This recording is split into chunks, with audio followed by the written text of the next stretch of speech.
Have you ever said thank you out loud in an empty kitchen and heard how thin it sounded? Nobody there, the clock on the stove reading 5-something, your own voice coming back at you off the cabinets. You meant it, you just could not feel it. Maybe this morning it is the envelope on the counter you have not opened. 3 days now, because you already know the number inside. Maybe it is the follow-up appointment on the calendar and the 10 days between now and then.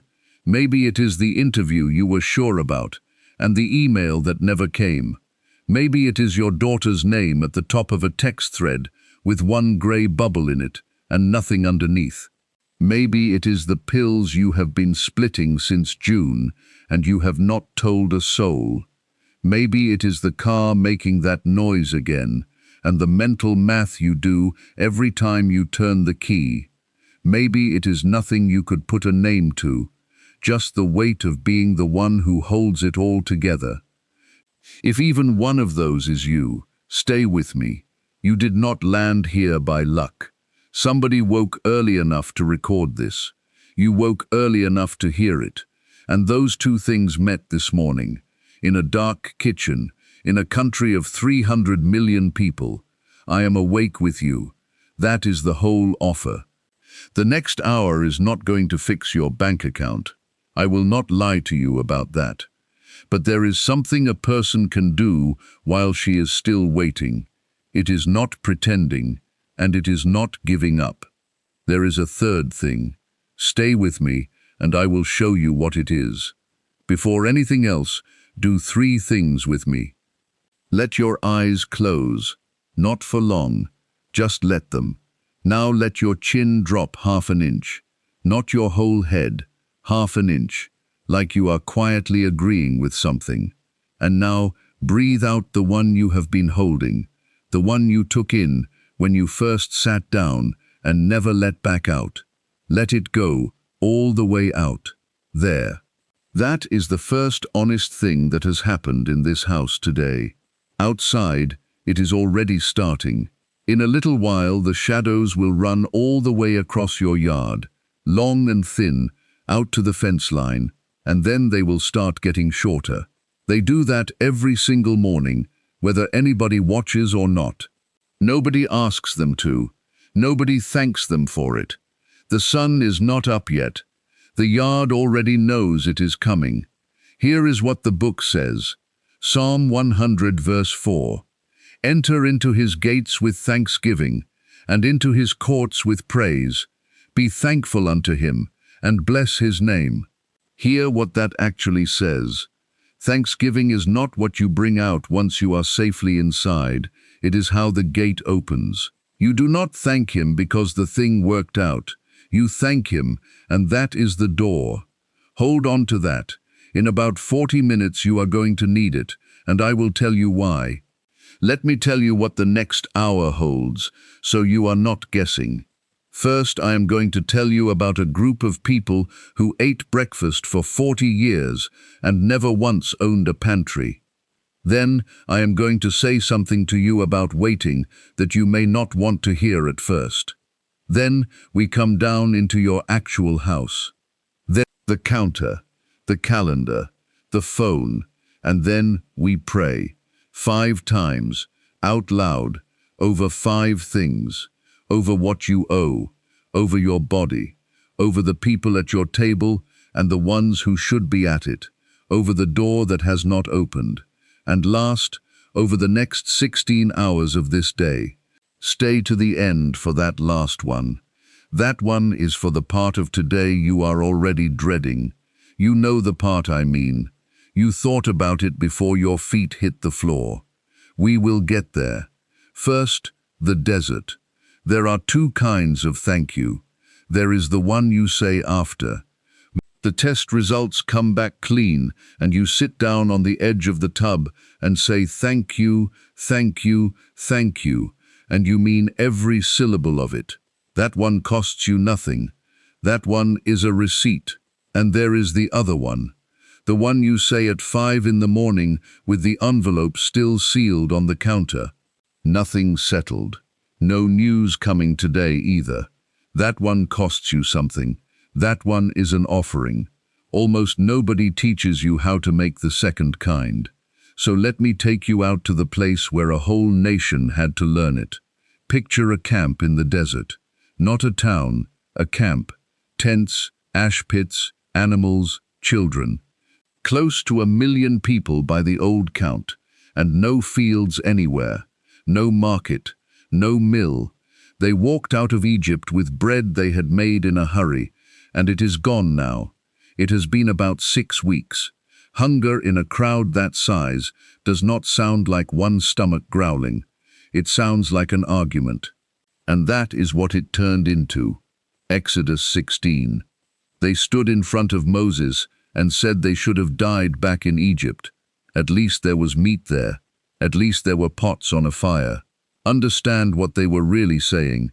They were saying that slavery with supper beats freedom with nothing. Do not judge them too fast. You have thought something close to that in the last 11 months. Then the morning came. The dew lifted off the ground, and where it lifted, something was left behind. Small, round, fine as frost on the ground. Nobody knew what it was. That is where the name came from. They looked down at it and said, more or less, "What is it?" Moses told them what it was. Bread. Gather it. And then he told them the part that would undo a modern person. Gather what you need for today. Do not keep any of it overnight. Some of them did anyway. Of course they did. You would have. I would have. They set a little extra aside where it was cool, because who in her right mind eats the last of the food and goes to sleep with a bare shelf? And in the morning the extra had gone bad. It bred worms and it stank. There was one exception, and it is worth knowing. On the 6th day they were told to gather twice as much, because the 7th was a day of rest, and that portion kept. The same bread that spoiled on Tuesday sat sweet through Saturday. So it was never that the bread could not last. It was that God decided which day it would last for. He was not running out. He was setting a rhythm, and he was building it into their hands one morning at a time. So here is what those people could see. 1 day of food. That is it. That is the whole picture. Every morning, out on the ground, exactly enough. Never a pile, never a barn, never a number in a savings account. Just today, on the ground, again. Here is what they could not see.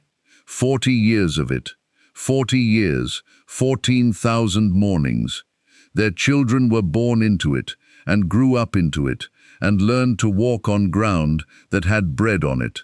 Not one of those mornings was ever missed. Not one.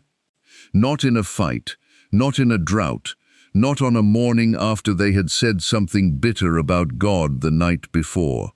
They could not see the 14,000. They could only ever see one.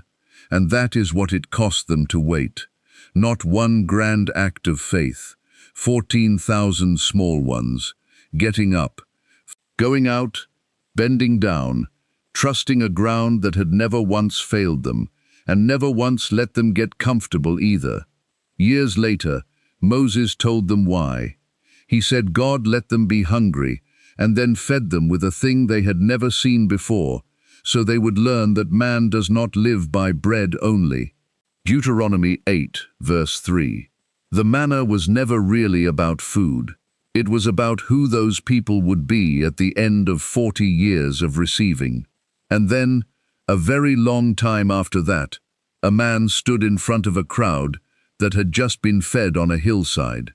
They brought up the manna, because of course they did. Our fathers ate manna in the desert, they said. What have you got? And Jesus told them, I am the bread of life. He was not changing the subject. He was finishing it. Everything that desert taught about daily, about enough, about a hand that opens every single morning. Jesus said, that was me. That has always been me. Now come back to your kitchen. Your counter has a number on it. Inside an envelope you have not opened. Their ground had bread on it. They had to go out and pick up before the sun got hot. You are not a different kind of person from them. You are just further along the same road, in slippers, with a coffee maker. Here is the thing I want you to hold this morning.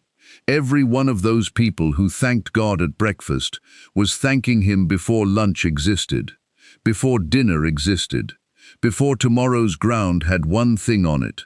Their thanks was always early. It was always for something that had not shown up yet. That is not naive. That is how the whole thing works.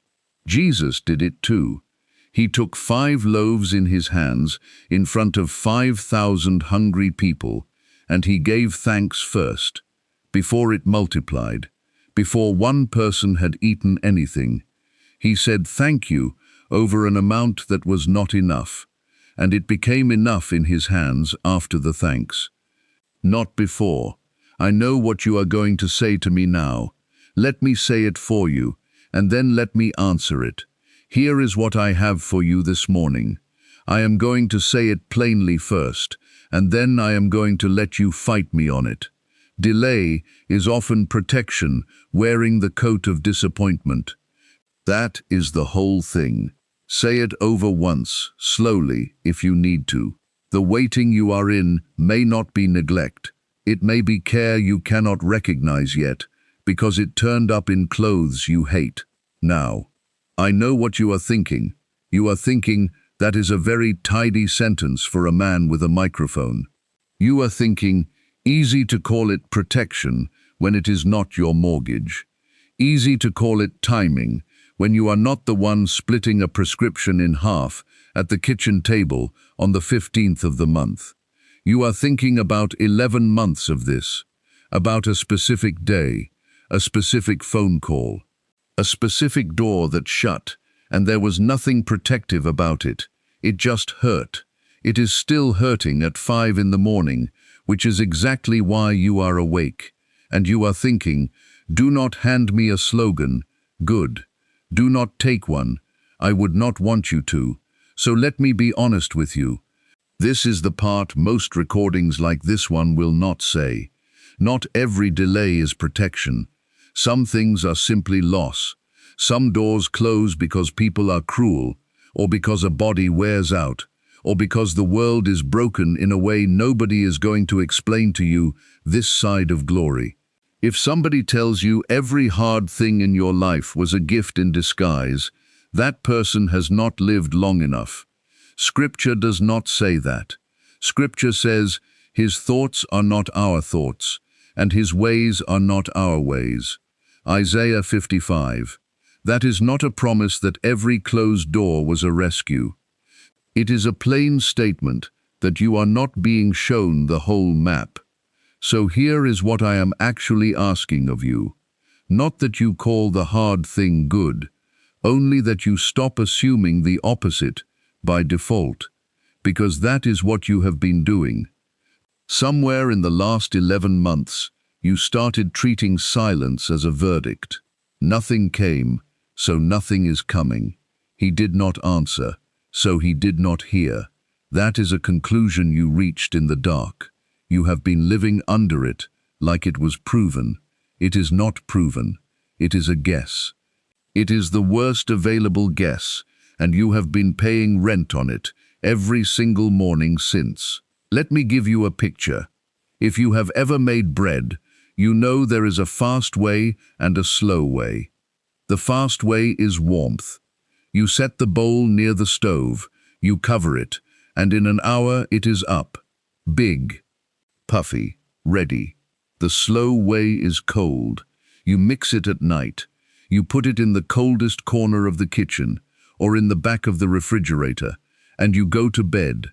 And if you get up at 2 and look at it, it will look like nothing has happened at all. It looks flat. It looks like you wasted good flour. But something is going on in that cold bowl that cannot go on in a warm one. The fast rise only makes it bigger. The cold rise makes it better. It builds the flavor. It builds the structure, the strength in the walls of it. the thing that lets it hold its shape in the oven instead of collapsing.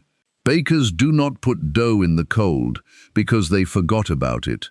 They put it there on purpose. The only way to get that particular result is time, and the only way to get time is to slow the whole thing down. The bowl does not know that. If the bowl could feel anything, it would feel abandoned. Left in the dark, cold kitchen, all night, nobody looking at it. You have been in a cold kitchen for 11 months. I am not going to tell you what you are becoming, because I do not know. But I know what slow, cold time does to a thing that is alive, and it is not nothing. So here is where I want to leave this, gently. You do not have to decide this morning that the waiting is good. That is too much to ask, and I am not asking it. You only have to hold the door open a crack. To say, I do not know what this is yet. It might be loss. It might be the slow kind of care. I am not going to shut the file on it at 5 in the morning with none of the facts in. And in that crack, in that 1 inch of not knowing, you can say thank you. Not thank you for the hard thing. Thank you that you are in the room where I cannot see. That is a small sentence. It is also an offering. It costs you more than the easy one, and that is exactly why it counts. You can say it with the envelope still sealed. You can say it with the appointment still on the calendar. You can say it with the phone still quiet on the counter beside you. Nothing out there has to move first. That is the mercy in it. Now let us come all the way down into your house. It is coming up on 6 now. Let me name some things out loud, because I think you have been carrying them without ever hearing them said by another voice. The mug. You have 4 in that cabinet, and you use the same one. Everybody in that house knows which one is yours. The counter. The envelope is still on it. It has been moved twice, once under the mail and once back on top, and it has never once been opened. The mortgage. 9 years left.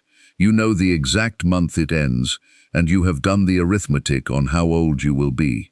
The paycheck that goes in on Friday and is spoken for by Sunday. Groceries. Gas money. The electric bill that was higher than last year for reasons nobody will explain to you. The prescription.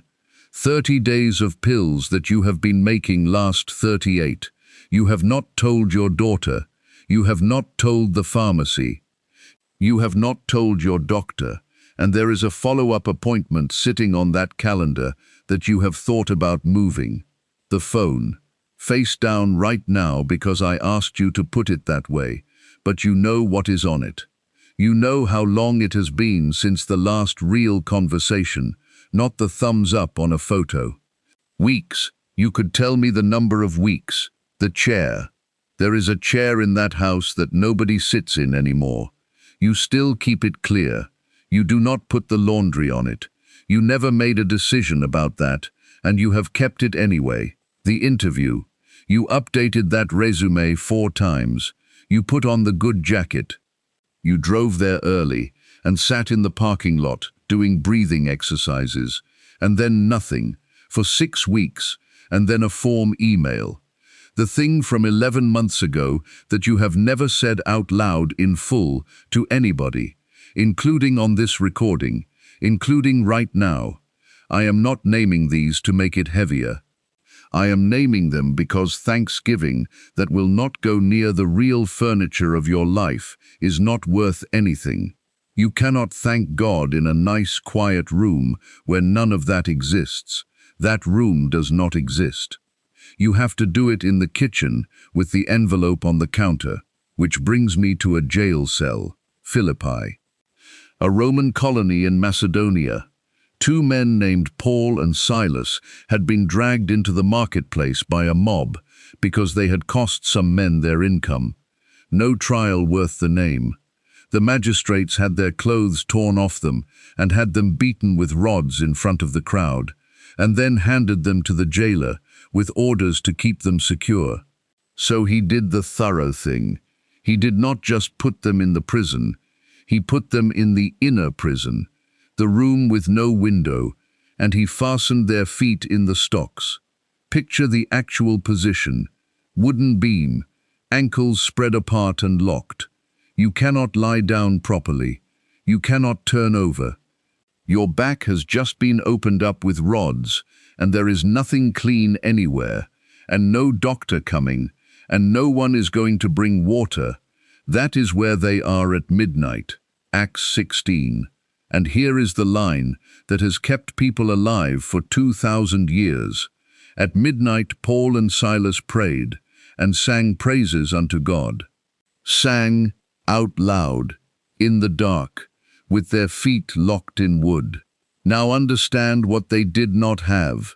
They did not have a promise that morning would bring anything. Nobody had told them the earthquake was coming. They were not singing because they had inside information. They were singing because of who God was, and that was the only fact they had left in the room. And the text adds one small detail that most people go right past. The other prisoners heard them, men in the other cells, in the dark, listening. Then the ground moved. The doors came open. The chains came loose off every prisoner in the building. The jailer woke, saw the doors standing open, and drew his sword to end his own life, because a Roman jailer who lost his prisoners was a dead man anyway. And Paul shouted through the dark, "Do yourself no harm, we are all here." That man fell down shaking in front of them and asked what he had to do to be saved. They told him, "Believe on the Lord Jesus Christ." Before the night was over, he had washed the marks on their backs and set a table in his own house, and his whole family had been baptized. Sit with that for a second. Paul and Silas were praying for release. What they got was a jailer. They did not pray for that man. They did not know his name. He was not on the list. He was standing outside the door the whole time, being the reason they were in there. Now hear me carefully, because I am not going to overpromise anything to you. I am not telling you that an earthquake is scheduled for your house. I am not telling you the envelope has good news in it. I do not know what is in that envelope, and neither does anyone else who talks to you through a screen. Here is what I am telling you. Something happened in that cell before anything happened to that cell. Order matters here. The singing was not the celebration afterward. The singing was at midnight, hours before the ground moved, and it would still have been the right thing to do if the ground had never moved at all. That is the part that separates this from a nice story about a rescue. If you take the earthquake out of the account, the singing still stands. Two men in a locked room decided what was true about God when there was no evidence in the room to support it. And notice what the rescue actually turned out to be. The doors opened, and neither of them walked out.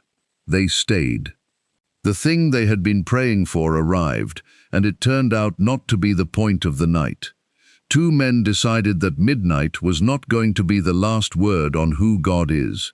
That decision was made in the dark, at the worst hour, in the worst physical condition of their lives, with zero evidence. And other people were listening who they did not know were listening. You have people listening. Your daughter, who does not text back, is watching how her mother handles a hard year. She is not saying anything about it. She is still watching. Your grandchildren are going to remember what you were like when it got thin. Not what you said about faith. What your face looked like on an ordinary Tuesday in a hard year. The woman at work who never talks to anybody watches you more than you think. So does the neighbor who sees your kitchen light come on before anybody else's on that street. None of them are going to tell you they are watching. The men in the other cells never said a word either. Your midnight is 5:20 in the morning. Same darkness, same locked feeling in the chest. And in about 1 minute, you are going to sing in it. Not with music, with words. 5 times, over 5 things. Let me pray with you now. The first one, provision. Father, I bring you a woman in a kitchen outside a town most people have never heard of. You know exactly where she is sitting. You already know the number at the bottom of that statement. You knew it before it was printed. You knew it before she stopped opening the mail. Lord, she has 9 years left on that house, and she has been counting them one payment at a time for a long while now. You fed a whole nation off the ground for 40 years, and not one morning was skipped. You are the same God this morning that you were then. Father, put bread on her ground today. Provide in the ordinary way, through work and wages and people who keep their word. And where the ordinary way does not reach, do the other thing, the thing nobody can trace back to a source. Lord, cover the utility bill this month. Cover the groceries. Cover the gas in that car, and the tires that are getting thin, and the repair she has been putting off since spring. You know what her direct deposit says on Friday, and what is already spoken for by Sunday night. You have watched her stretch it for years, and you have never once looked away while she did it.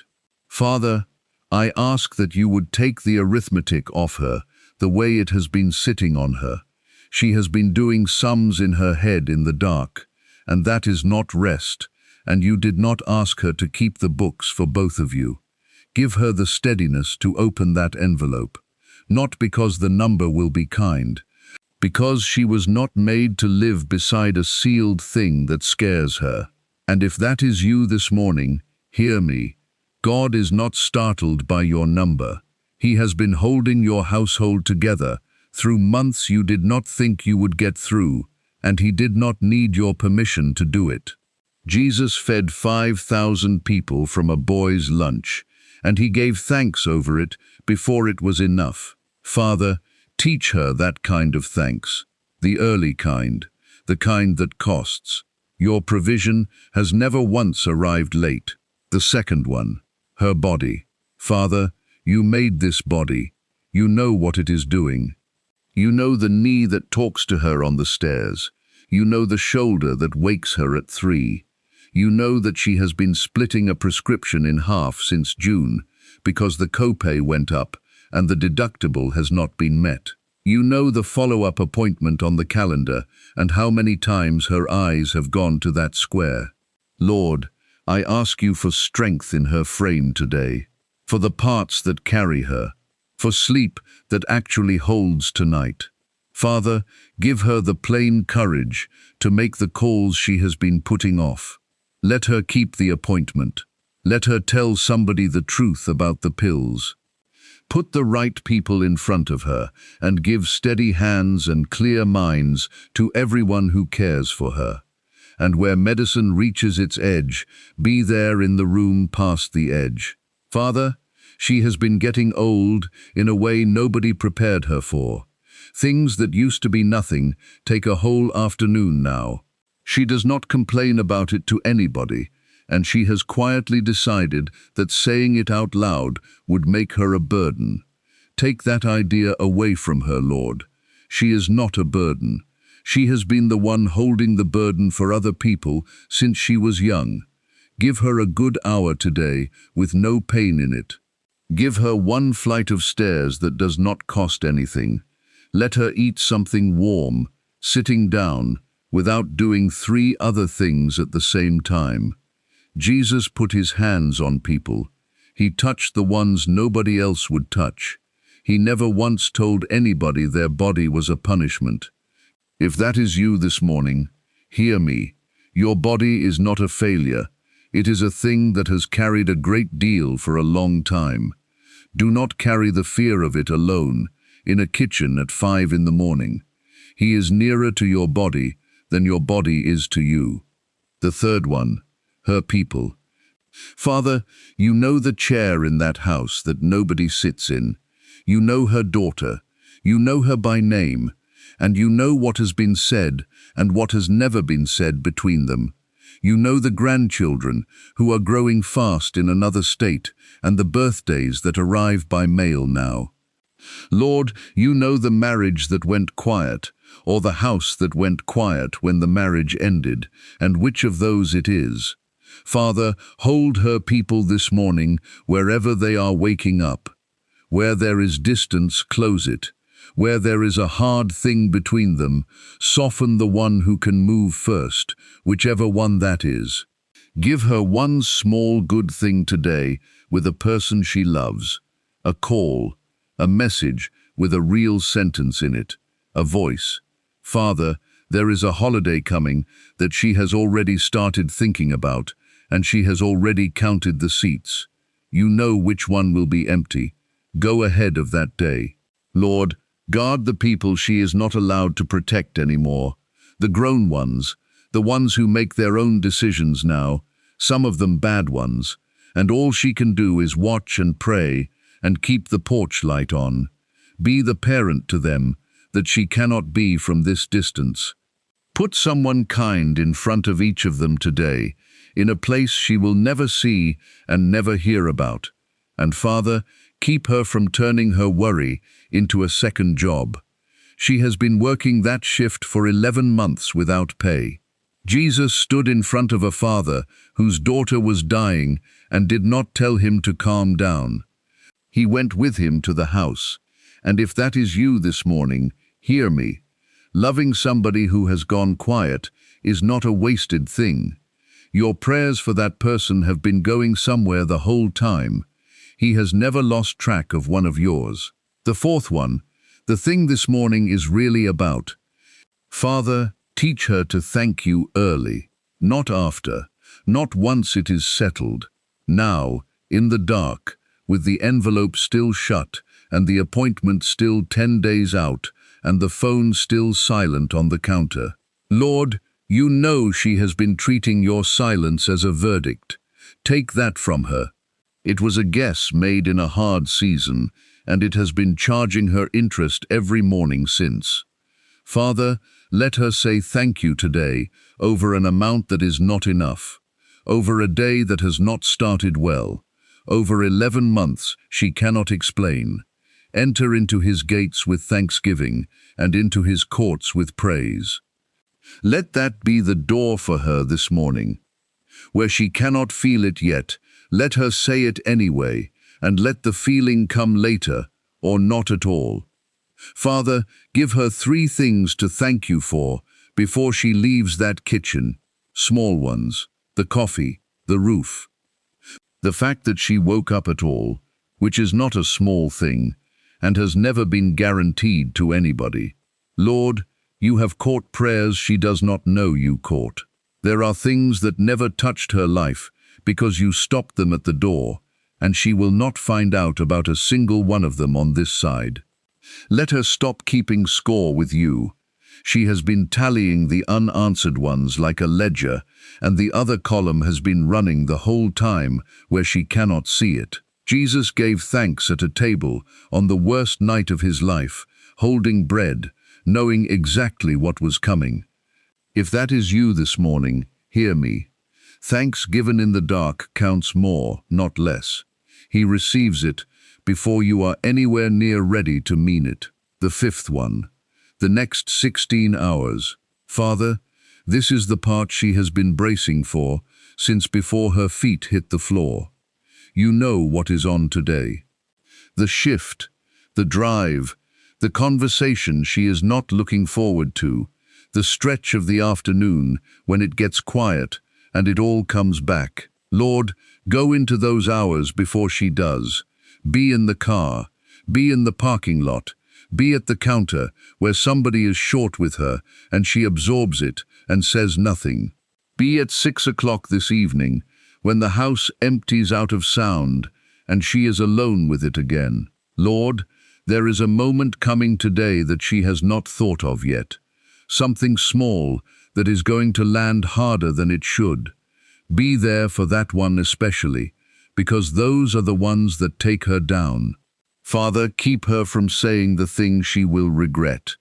Keep her from swallowing the thing she needs to say. Give her the sense to know which is which.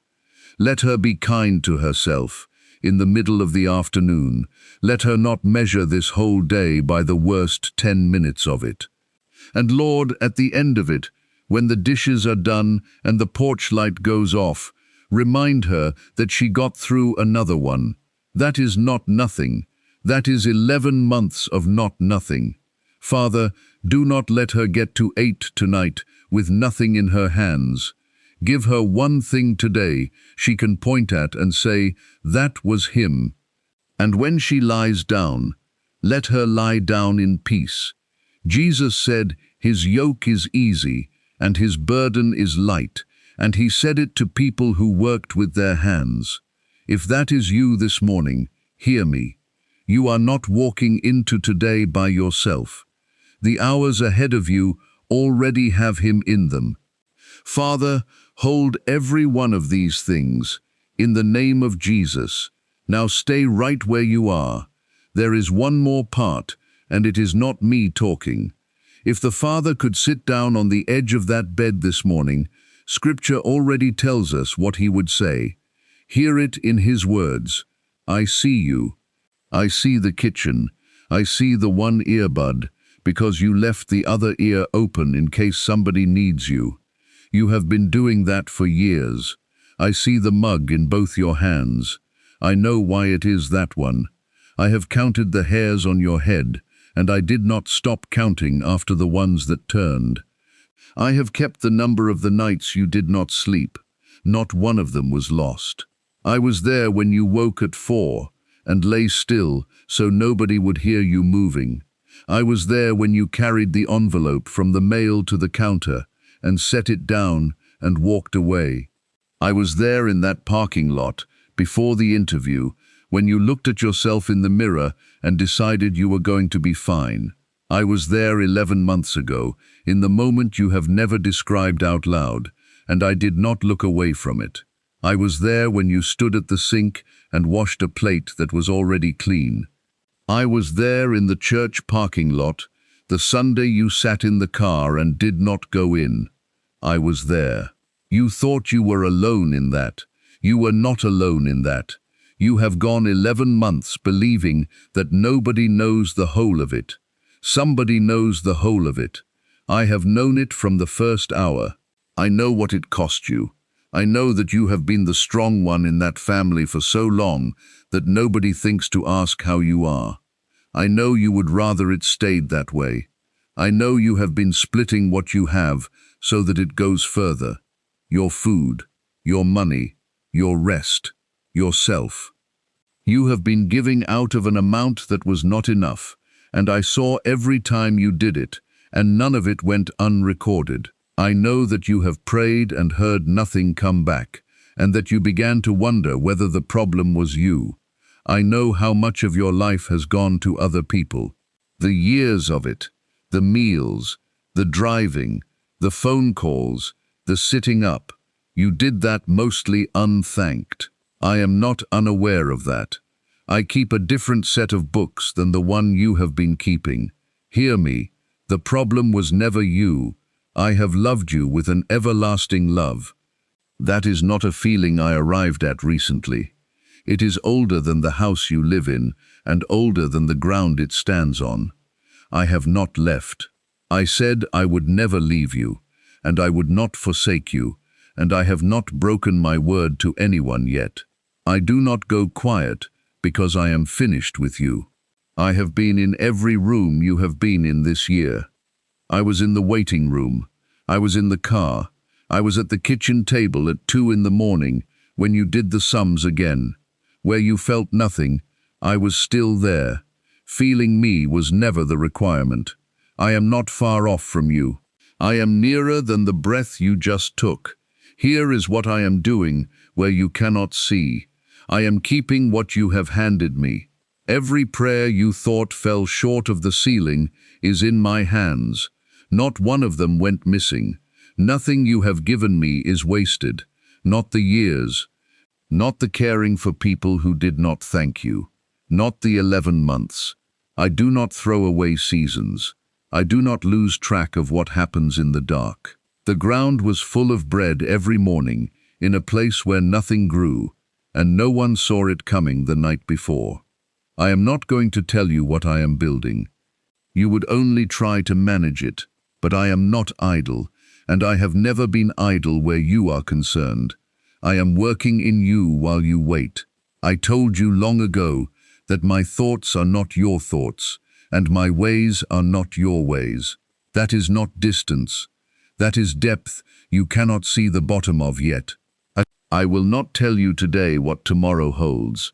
I have never handed anyone the whole map. I gave a whole nation bread one morning at a time for 40 years, and it was enough every single morning, and it will be enough for you. My grace is sufficient for you. My strength is made perfect in weakness. That is not a consolation prize. That is how the thing has always worked. Here is what I ask of you today. Bring it to me, all of it. Be careful for nothing, but in everything by prayer and supplication, with thanksgiving, let your requests be made known to me. Notice where I put the thanksgiving. I put it in the same sentence as the asking, not after the answer. In with it. Cast your care on me. You are permitted to put it down. You have been holding it because you thought no one else would. Do not despise the size of today. One day is what I give. One day is what I have always given. Do not carry the person you love as though you were the only one holding them. You are not. I have had them longer than you have. And do not measure me by how you feel at 5 in the morning. You are tired. Tired is not a reliable witness about me. And do not go on believing a thing about me that I never said. I never told you your hardship was a punishment. I never told you that you had used up your portion. Somebody else said that to you, or you said it to yourself in a dark hour. Come to me, all you that labor and are heavy laden, and I will give you rest. I am with you always, even to the end of the world. Those are not new words. They were written down and kept for 2,000 years, so that they would be waiting for you this morning. That is not my word for you. Every line of it is His, written down long before you were born.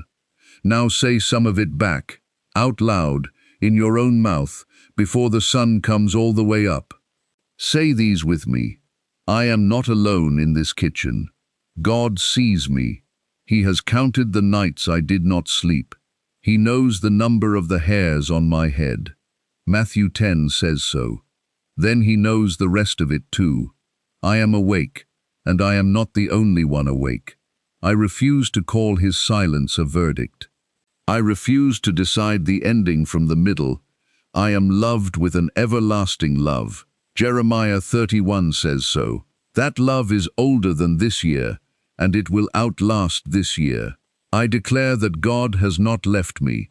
He said He would never leave me, and He has never broken His word. Hebrews 13. I take that as mine this morning. He was in the waiting room. He was in the car. He was at this table at 2 in the morning. I did not feel Him. Feeling Him was never the requirement. I receive grace that is sufficient for today, not for the whole road, for today. 2 Corinthians 12 says His strength is perfected in weakness. So my weak morning is not disqualifying. It is the doorway. I will not carry tomorrow while I am still standing in today. I put tomorrow down. It is not mine yet. I declare that my prayers have been heard. Not one of them fell short. Not one of them went missing. God has counted every night I could not sleep. Psalm 56 says He keeps that count. I take Him at His word. I stop apologizing for needing help. Needing help is not the flaw in me. I am done keeping score with God. I lay the ledger down on this table. There is a column I have never been shown. He has been filling it the whole time. I enter into His gates with thanksgiving and into His courts with praise. I am thankful unto Him. I bless His name. That is the door. Psalm 100. Thanksgiving is not the receipt, it is the way in. So I go in this morning with nothing settled. I say that before the answer, not after. I say it with the envelope still shut. I say it with the appointment still on the calendar. I say it with the phone still quiet. 1 Thessalonians 5 says, "Give thanks in everything." So I give thanks in this. Not for this, in this. Thank you that you are in the room where I cannot see. Thank you for the roof. Thank you for the coffee. Thank you that I woke up. That was never promised to anybody. I declare that my body is not a failure. It has carried a great deal for a long time. I will care for it. I will make the calls I have been avoiding. I will tell somebody the truth. I will keep the appointment. I will not move it again. My body is not a punishment. God never said that over me. I declare that the people I love are held by God, not by my worry. I put my daughter in His hands this morning. I put my grandchildren in His hands this morning. I stopped working the night shift of fear. It never paid me anything. The person I am worried about is carried by God. They are not carried by how much I worry. I will keep the porch light on and let Him do the rest. I am not behind. I am on a road with a hill in it. The hill is not the end of the road. Isaiah 55 says, "His ways are higher than mine." So I am not being shown the whole map. That is all right. I refuse to call this season abandonment. I do not have the facts to say that. I never did. Cast your care upon Him, for He cares for you. So I cast it, right now, out of my hands. I will sing at midnight, if I have to. Paul did it with his feet in the stocks.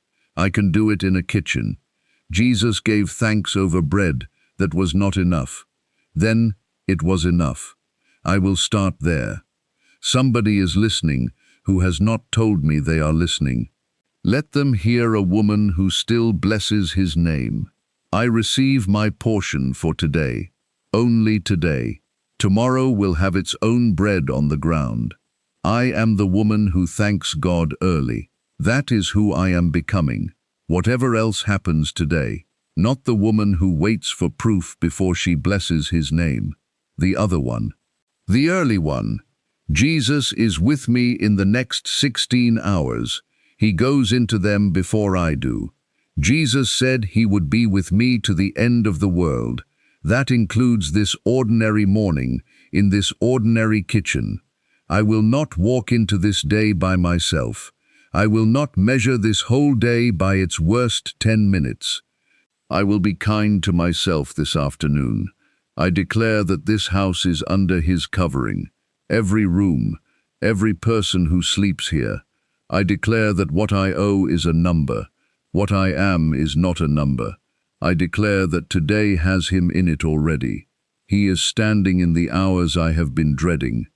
I am held, I am seen, I am His, and that is enough for the next hour. Say the last one again, quietly, and then let it settle. I am His. Now let me send you out. The sun is coming up on that yard, whether the news is good or not. That has always been true, and it has never once depended on you. You are going to stand up in a minute. You are going to pour the second cup. Somebody in that house is going to start moving around, or the silence is going to stay, and either way you will be all right. You do not have to carry today all at once. It comes 1 hour at a time, and so does He. Take one thing out of this hour with you. Not all of it. One thing. Maybe it is the manna. Maybe it is 2 men singing with their feet in wood. Maybe it is the line about the cold kitchen and the slow rise. Whichever one caught, keep that one. Say it to yourself in the car. There is no scorekeeping on this. If today gets away from you by 10 in the morning, that is not a failure. Jesus did not hand out grades. And when the afternoon gets long and it all comes back on you, do not start over from nothing. Start from what you said out loud at 5:40 this morning in your own kitchen. Those words were real when you said them. They stay real at 2 in the afternoon. Here is a blessing over you. May the God who fed a whole nation off the ground for 40 years put bread on your ground today. May he steady your hands when you open what you have been avoiding.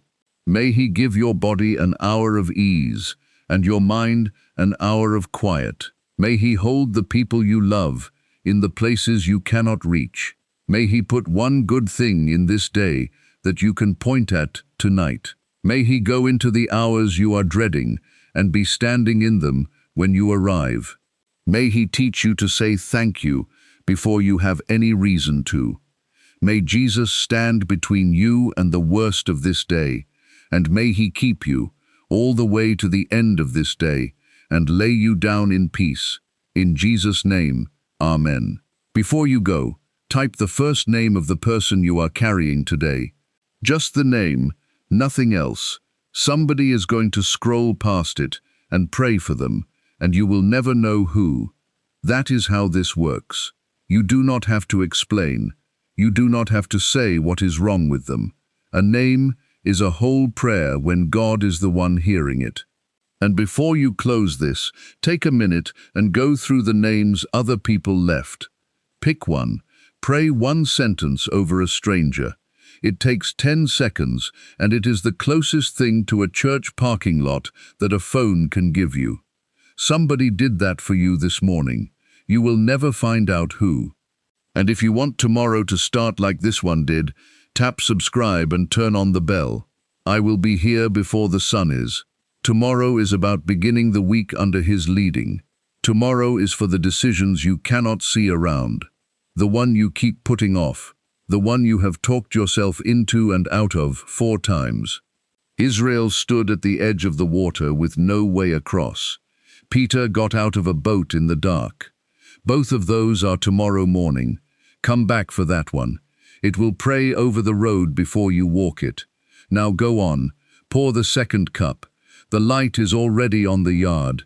Jesus is with you. Go easy today.